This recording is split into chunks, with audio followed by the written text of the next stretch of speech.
नमस्कार मंडळी. आजचा व्हिडिओ आपला हा इन्फॉर्मेटिव्ह व्हिडिओ असणार आहे.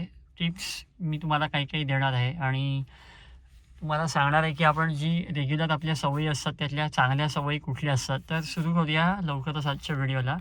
तर सगळ्यात पहिली टिप ही आहे की जेव्हा आपण गाडी चालू करतो आणि त्यावेळेला आपण बघायचं आहे की आपला जो इकडे RPM मीटर असतो, तो जो RPM मीटर आहे तो जरासा सेट होऊन द्यायला हवा. याचा अर्थ काय आहे की तुम्ही इंजिनचं आता ॲक्सिलरेशन पण बघत असाल, थोडंसं हाय आहे कारण इकडे आपला RPM जास्त आहे.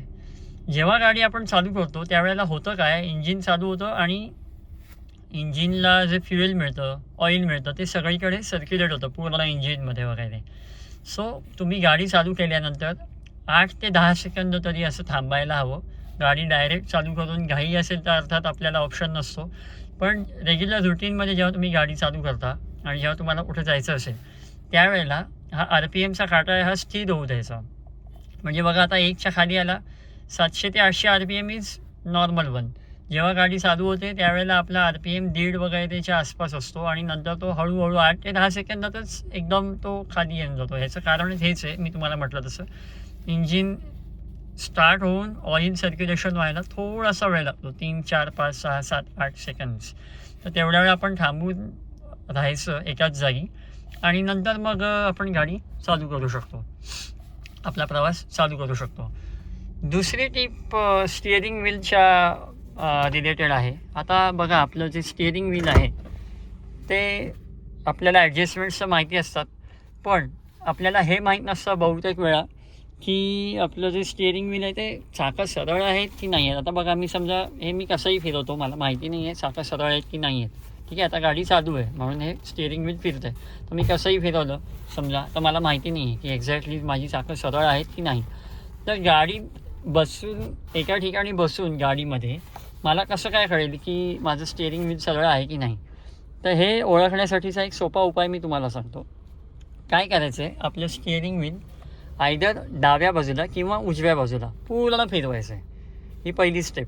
ठीक आहे, आता बघा मी फिरवतो. समजा आता मी हे जे स्टिअरिंग व्हील आहे मला माहिती नाही माझी चाकं सरळ आहेत की वाकडी आहेत, मग मी काय करणार, हे माझं स्टिअरिंग व्हील आहे ते एकदम डाव्या हाताला फिरवतो. ठीक आहे, पूर्ण जेवढं जाईल तेवढं, किती पण राऊंड्स जाऊ देत मला माहिती नाही. इथे लॉक झालं बरोबर.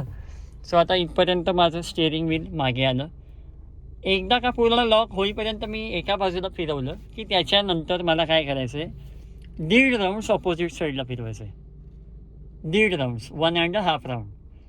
ठीक आहे, आता हे हाफ आहे तर समजा मी आता हे केलं हाफ, म्हणजे हाफ राऊंड झाली माझी राईट साईडला आणि आता मी फुल 1 राऊंड परत राईट साईडला फिरवणार. ओके, आता हे झालं माझं 1.5 राऊंड कंप्लीट झाली ऑपोजिट साईडला. आणि आता मी तुम्हाला दाखवतो, गाडीच्या बाहेर उतरून दाखवतो, स्टिअरिंग व्हीलची जी व्हील्स आहेत, म्हणजे आपल्या गाडीची जी व्हील्स आहेत ती स्ट्रेट असायला पाहिजेत. सो आपण पटकन एकदा बघूया.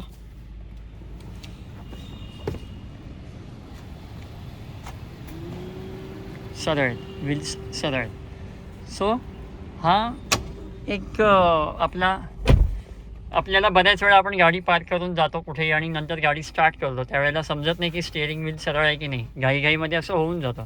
आता परत तुम्हाला एकदा दाखवतो मी प्रॅक्टिकली. आता मी काय करतो, स्टिअरिंग व्हील कसंही फिरवतो आणि तुम्हाला अगोदरच चाक कसं आहे ते दाखवतो. ठीक आहे, आता मी समजा हे कसंही फिरवलं, मला माहिती नाही कुठं आहे काय आहे बरोबर, मला काहीच माहिती नाही. आता मी तुम्हाला चाकांची पोझिशन दाखवतो कुठे आहे ती. ठीक आहे, समजा कसंही फिरवलं, हे बघा हे थोडंसं बाहेर वळलेलं आहे चाक. आणि आता मी काय करतो, पुन्हा एकदा सेम प्रोसिजर फॉलो करतो. लेफ्ट साईडला पूर्ण घ्यायचं स्टिअरिंग व्हील किंवा राईट साईडला, कुठल्याही साईडला तुम्ही घेऊ शकता. मग अशी मी लेफ्ट दाखवलेलं, आता मी राईट दाखवतो पाहिजे तर. पूर्ण राईट साईडला स्टिअरिंग व्हील फिरवायचं. कुठल्याही एका बाजूला तुम्ही पूर्ण फिरवू शकता. जेव्हा लॉक होतो त्याच्यानंतर ऑपोजिट साईडला 1.5 टर्न, 1.5 टर्न आपल्याला उलटं रोटेट करायचं, ज्या दिशेला फिरवलं असेल त्याच्या उलट दिशेला. मग आता हा झाला अर्धा टर्न माझा आणि आता हा झाला पूर्ण टर्न, हा झाला माझा 1.5 टर्न झाला, 1.5. आणि आता मी परत एकदा तुम्हाला बाहेर जाऊन दाखवतो.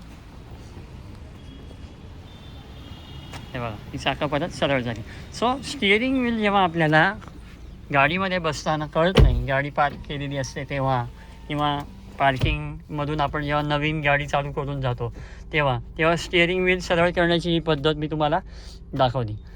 सो मित्रांनो, आजच्या व्हिडिओमध्ये एवढंच होतं. जर का व्हिडिओ तुम्हाला आवडला असेल, इन्फॉर्मेटिव्ह व्हिडिओ होता, तर तुम्ही नक्की व्हिडिओला लाईक करा, शेअर करा, सबस्क्राईब करा. आणि ज्यांना कोणाला हा व्हिडिओ फायद्याचा ठरेल असं वाटत असेल त्या लोकांमध्ये हा व्हिडिओ नक्की शेअर करा. बघत राहा कार वर्ल्ड मराठी. थँक्यू, धन्यवाद. जय महाराष्ट्र.